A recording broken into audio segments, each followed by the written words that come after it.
Warahmatullahi wabarakatuh. Apa kabar anak-anak? Baik ya, Alhamdulillah. Anak-anak masih semangat semua ya puasanya. Alhamdulillah. Nah, di tanggal 26 April ini kita bertemu lagi dalam acara Pondok Ramadan Online ya, UPT SDN Tambakan 1. Nah, di hari pertama ini nanti Ibu Dewi akan memberikan beberapa materi ya, di antaranya adalah tentang puasa ya. Nah, puasa itu apa tuh anak-anak? Ya, puasa adalah ibadah yang wajib dikerjakan oleh setiap umat Islam. Jadi, kalau bukan Islam nggak wajib ya. Nah, anak-anak adalah umat Islam, jadi anak-anak wajib ya melakukan ibadah puasa. Nah, oleh sebab itu, puasa adalah salah satu rukun Islam. Rukun Islam itu ada 5. Yang pertama, syahadat. Kemudian yang kedua, sholat, betul. Yang ketiga, zakat. Yang keempat, puasa. Dan yang kelima adalah haji ya, melakukan ibadah haji bagi yang mampu. Kemudian dalam agama Islam, puasa secara istilah adalah ibadah yang menahan diri dari segala yang membatalkan puasa dari terbit fajar sampai terbenam matahari dengan syarat dan rukun tertentu, nanti akan kita pelajari ya. Jadi puasa itu menahan diri ya dari hal yang membatalkan puasa. Apa saja sih yang membatalkan puasa? Nanti kita bahas ya. Dari terbit fajar itu sejak adzan subuh ya, adzan subuh hingga nanti adzan maghrib, seperti itu. Nah, ini adalah syarat wajib puasa. Jadi siapa saja sih orang yang wajib untuk berpuasa selain orang Islam tadi, yaitu orang Islam yang berakal, kemudian yang balik, yang suci dan mampu. Nah, maksudnya berakal itu gimana? Kalau orang gila itu tidak wajib ya. Makanya kalau sampean melihat ada orang gila di tengah jalan kok tiba-tiba makan tuh enggak apa-apa, karena dia tidak wajib. Nah, tapi kalau berpura-pura gila, nah itu jangan ya. Baik. Nah, kemudian adalah anak yang sudah balik ya. Balik itu kalau perempuan biasanya ditandai dengan menstruasi dan laki-laki mimpi basah. Nah, jadi kalau misal anak-anak belum mengalami ini, biasanya yang sudah mengalami antara kelas 5, 4, 5, 6 begitu ya. Nah, kalau anak kelas 1, 2, 3 masih boleh ya tidak berpuasa kan, tapi anak-anak harus belajar nanti biar terbiasa ya. Jadi kalau anak-anak tidak wajib sampai ini ya maghrib, akan tapi untuk latihan anak-anak boleh ya berpuasa sampai maghrib, lebih baik ya, lebih jos begitu. Oke, kemudian adalah suci. Nah, apa itu maksudnya suci? Kalau perempuan ya, kalau mungkin kalian lihat ibumu atau siapa yang perempuan tidak berpuasa dikarenakan mungkin ada yang bilang halangan begitu ya. Nah, itu tidak suci. Jadi dia tidak wajib berpuasa. Kemudian bagi yang mampu, ya, maksudnya gimana? Kadang ada orang tua yang sangat tua sekali. Dia kalau puasa nanti akan sakit. Nah, itu tidak apa-apa, tidak berpuasa. Atau kalian sedang sakit, badannya panas, terus muntah-muntah dan lain sebagainya, akhirnya tidak puasa, itu tidak apa-apa, nggak wajib ya. Tapi nanti mengganti di lain hari, atau dalam bahasa Jawa di sahur ya. Baik, selanjutnya adalah syarat sah puasa. Bagaimana sih orang biar puasanya sah? Ya, yang pertama harus beragama Islam. Nek orang tidak beragama Islam walaupun dia berpuasa 30 hari tidak sah puasanya. Kemudian adalah tamyiz. Tamyiz itu sudah dewasa atau sudah balik tadi, bisa membedakan mana yang baik dan mana yang tidak. Kemudian suci. Kemudian ada puasa itu ya. Puasa bukan pada hari yang diharamkan itu. Nah, jadi ada puasa itu yang malah haram anak-anak ya. Nggak boleh puasa, yaitu ada di hari tasyrik tanggal 11, 12, 13 Zulhijjah. Kemudian pas hari ini, hari Lebaran, hari raya ya, hari raya pertama itu malah tidak boleh puasa ya, karena semua orang bersenang-senang, semua orang bersyukur, maka di hari itu tidak boleh berpuasa, begitu ya. Lanjut, nah ini ada hal-hal yang bisa merusak pahala puasa, berkata dusta. Nah, jadi kalau ngomong tidak jujur, terus kemudian ghibah. Nah, ghibah itu membicarakan aib orang lain atau ngerasani ya. Jadi misalnya ada temennya yang namanya Anto. Nah, terus kamu ngomongin nih Anto, ih Anto tuh anaknya nggak baik loh, dia gini. Nah itu nggak boleh ya, nanti merusak pahala puasa. Sampean puasa dari pagi sampai sore nggak dapat pahala karena pahalanya rusak ya. Kemudian namimah atau mengadu domba, kemudian ada menipu. Terus ada lagi marah ya, yang belum dituliskan di sini, atau berkata kotor. Nah, kalian kalau marah-marah terus kemudian berkata kotor, itu hanya akan lapar toh anak-anak. Lapar, haus, tapi tidak mendapat pahala. Nah, eman-eman ya.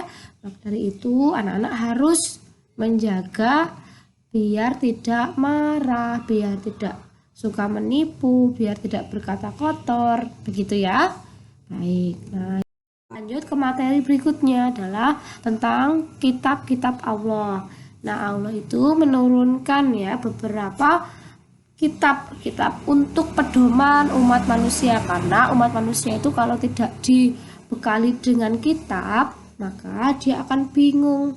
Nggak ada yang mengarahkan, tidak ada yang menjadi petunjuk. Nah, kitab itu ada 4 anak-anak yang diturunkan kepada nabi-nabi Allah ya. Yang pertama itu bentuknya seperti itu, kitab Taurat ya, diturunkan kepada Nabi Musa. Nah, sebenarnya isinya itu ya hampir sama dengan Al-Quran, akan tetapi di Al-Quran disempurnakan. Nah, kitab Taurat itu isinya juga kurang lebih sama, menyuruh untuk beribadah kepada Allah, tidak boleh menyembah Tuhan selain Allah, nggak boleh menyembah batu, menyembah matahari dan lain sebagainya. Nah, kemudian ada juga kitab Zabur ya, diturunkan kepada Nabi Daud alaihissalam, seperti itu kitabnya. Kemudian ada kitab Injil diturunkan kepada Nabi Isa alaihissalam. Kemudian ada kitab Al-Quran diturunkan kepada Nabi kita Nabi Muhammad SAW. Nah, anak-anak, kalau setelah ini ada yang mengaku-ngaku sebagai nabi terus punya kitab, nah itu pasti berbohong. Karena kitab yang terakhir adalah kitab Al-Quran yang diturunkan kepada Nabi Muhammad SAW. Kemudian, nah kalau zaman sekarang anak-anak masih ada yang membaca yang menjadikan pedoman, nah, padahal sudah ada pedoman yang sempurna yaitu Al-Quran, masih memakai kitab Taurat, masih memakai Zabur. Nah, itu kurang baik ya. Jadi yang dipakai adalah Al-Quran. Baik. Sudah paham ya? Kita bisa melanjutkan ke materi berikutnya. Nah, materi berikutnya adalah tentang anak soleh. Siapa sih anak soleh? Anak-anak pasti sering mendengar ya. Semoga nanti kalau pas ulang tahun, semoga nanti misal Mas Rizal menjadi anak yang soleh. Nah, apa sih anak-anak sebenarnya soleh itu? Nah, soleh itu ciri-cirinya adalah salah satunya, pertama, melakukan ibadah wajib dan sunnah. Jadi anak-anak selain melakukan ibadah wajib seperti sholat 5 waktu, anak-anak juga melakukan kesunahan, misalnya membaca Al-Quran itu sunnah. Nah, sunnah itu kalau dilakukan mendapat pahala, kalau ditinggalkan nggak apa-apa ya, tapi seneng kan mendapat pahala. Nah, begitu. Kemudian ada rendah hati dan tidak sombong. Nah, tidak sombong itu misalnya punya barang yang bagus dibelikan orang tuanya dari Jakarta gitu misalnya. Nah, kalian tidak sombong, nggak pamer seperti itu. Oh, ini nih barangku nih bagus nih, hanya ada satu di dunia, yang punya hanya aku. Nah, itu dipamer-pamerkan. Nah, tidak baik ya. Kemudian ada jujur dan amanah. Nah, jujur, jadi kalian tidak boleh berbohong, kemudian tidak boleh mencontek kalau pas ulangan, kemudian kalian tidak boleh menipu temannya. Terus kemudian ada amanah, ini bukan aminah ya, amanah. Amanah itu apa? Nah, mana misalnya kalian nih disuruh orang tuanya beli di warung gitu ya, beli gula. Nah, itu uangnya jangan dibelikan jajan, tapi dibelikan apa yang disuruh. Kalau kalian belikan jajan terus malah main, nah itu kalian tidak amanah. Itu ya. Oke, lanjut. Ini yang terakhir ya, LKD. Kemudian di sini ada materi tentang ada pergaulan muslim dan bullying. Nah, anak-anak, apa sih bullying itu? Nah, terus kemudian bagaimana sih bergaul ya? Bergaul ki awur koncone. Bagaimana sampeyan nek awur kancane? Nah, berikut adalah tata cara pergaulan yang baik. Nah, bagaimana berteman yang baik. Yang pertama, kalau kalian bertemu di jalan, memberi salam. Jangan kalau pas di jalan ketemu temennya diam saja, malah delik. Apalagi ketemu gurunya, ya harus memberikan salam. Enggak malah, woi bu, nah seperti itu ya, woi pak. Nah jangan gitu, harus memberikan salam. Assalamualaikum bu. Atau kalau dalam bahasa Jawa boleh kalian mengucapkan monggo bu, monggo pak, seperti itu. Sama temennya juga harus seperti itu ya. Tuh. Kemudian adalah meminta izin. Nah, meminta izin kepada orang tuanya ya, misalnya mau main atau pas di sekolah orang tua kalian adalah guru kalian. Jadi kalau mau keluar ke kelas itu meminta izin, atau mau masuk meminta izin. Pak, Bu, boleh masuk kalau misalnya telat ya. Terus kemudian kalau mau keluar, Pak, Bu izin mau ke kamar mandi dan lain sebagainya. Kemudian menghormati yang lebih tua. Nah, kalau kalian misalnya kelas 1, nah sama kakak kelasnya kelas 2, harus menghormati. Terus kakak kelasnya ya yang kelas 2 harus menyayangi dengan adiknya, enggak boleh nakali ya, enggak boleh malah yang gede harus memberi contoh yang baik. Kemudian Anda berbicara sopan. Berbicara dengan sopan. Nah, itu ngomongnya yang baik. Kalau tidak bisa ngomong yang baik, lebih baik diam ya anak-anak ya. Jangan ngomongnya yang jelek-jelek. Meskipun sampean lihat orang-orang dewasa atau siapapun di sekitar kalian, di rumahmu mungkin orang tuamu, kakakmu, tetanggamu mungkin ada yang ngomongnya jelek, itu jangan ditirukan, itu tidak baik sama sekali. Ya, tidak keren, tidak baik gitu ya. Jadi anak-anak, karena anak sekolah harus menunjukkan sikap dan perilaku yang sopan. Anak-anak semuanya dididik oleh Bu Guru, Pak Guru untuk menjadi anak yang baik, yang sopan. Kemudian anak-anak mengajak untuk selalu berbuat baik. Misalnya lihat temennya kok nakal, nah sampai jangan seperti itu. Nah, itu mengajak untuk berbuat baik. Atau kalau di sekolah sekarang anak-anak mematuhi protokol kesehatan ya. Nah, ada yang mengingatkan, ada teman kalian yang menjadi satgas COVID, kalian harus mematuhi ya. Misalnya kalian lupa nih cuci tangan, diingetin, hei kamu jangan lupa ya cuci tangannya. Nah, kamu nggak boleh marah, kenapa sih, kan suka-sukaku. Nah, jangan seperti itu ya. Kalau temennya mengingatkan dalam hal kebaikan, kalian harus patuh begitu. Nah, ini bagaimana nih bergaul yang baik. Yang pertama adalah memilih teman yang berakhlak baik. Kalau temanmu itu tidak baik, misalnya suka bicara kotor, nakal, nah itu enggak usah ditemenin. Ya. Nanti kalian bisa jadi malah ikut-ikutan nakal. Nah, teman dengan orang yang baik. Kalaupun teman kalian belum menjadi orang yang baik, didoakan ya temannya biar menjadi orang yang baik. Kemudian bertemanlah dengan yang memiliki semangat belajar tinggi. Nah, ini kalian mencari teman yang rajin belajar biar nanti ketularan sampean bisa menjadi anak yang rajin belajar juga. Gitu ya. Lah sampean nemenin anak-anak yang nakal, nanti sampean juga ikutan nakal begitu. Nah, kalau bisa mencari teman yang berakhlak baik dan juga memiliki semangat belajar tinggi. Kemudian menghindari pola perilaku yang melanggar norma agama. Maksudnya gimana? Nah, kalian menghindari anak-anak yang melanggar perintah agama, misalnya kalian harus sholat. Nah, temenmu tuh nggak ada yang mau sholat, kamu jangan nemenin ya mereka yang nggak mau sholat. Disuruh puasa nggak mau puasa, waduh, nah jangan ditemenin ya. Nah, ini ada yang terakhir namanya bullying anak-anak.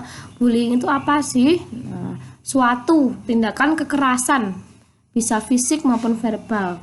Fisik itu maksudnya kalian tuh melakukan kekerasan, misalnya yang verbal itu bentuknya kalian ngolok-ngolok temennya, memanggil namanya bukan sesuai namanya. Misalnya ada yang dipanggil namanya Andi gitu, dipanggilnya Topan, ribut, terus kusam dan lain sebagainya. Nah, tidak boleh, itu juga merupakan kekerasan ya dalam bentuk verbal, mengejek, mengancam atau membahayakan. Kalau kekerasan secara fisik itu kadang ada mencubit, menendang. Nah, itu nggak boleh anak-anak, itu namanya bullying ya, harus dihindari. Coba kalian, kalau kalian dibegitukan suka atau tidak, diolok-olok suka atau tidak, apalagi diolok-olok, misalnya kamu kulitnya hitam, kamu gendut, nah itu enggak boleh anak-anaknya, namanya body shaming ya. Nah, enggak boleh mengolok-olok temennya, apalagi fisiknya.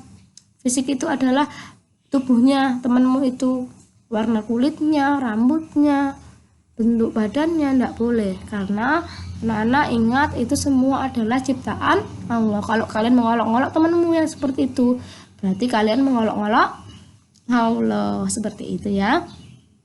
Nah, tapi kalau misalnya kalian sebagai korban bullying atau teman-temanmu mengolok-olok sampean, nah sampean apa yang kamu lakukan? Jangan membalas anak-anak, biar nanti ada yang membalas, yakni Allah. Biarkan saja, anak-anak bersabar, doakan teman yang membuli menjadi anak yang baik, kemudian semua perbuatannya nanti akan dibalas oleh Allah sendiri, kamu nggak usah membalas ya. Kemudian anak tentu harus mencari teman-teman yang baik. Nah, untuk yang merasa dirinya pernah membuli atau mengolok-olok temannya, segera ya introspeksi diri, segera mengenali dirinya, apakah aku pernah ngolok-ngolok ya. Nah, nanti minta maaf ke temannya yang pernah diolok-olok. Hati-hati ya anak-anak ya. Baik. Untuk hari ini cukup sampai di sini dulu materi kita. Nanti anak-anak mengerjakan LK dari Bu Dewi, akan saya kirim linknya secara online ya. Anak tetap semangat berpuasa, tetap semangat beribadah ya. Kelas 1, 2, 3 apabila sudah berpuasa full, kalian hebat ya. Hari ini semoga anak-anak tetap sehat. Assalamualaikum warahmatullahi wabarakatuh. Sampai ketemu lagi.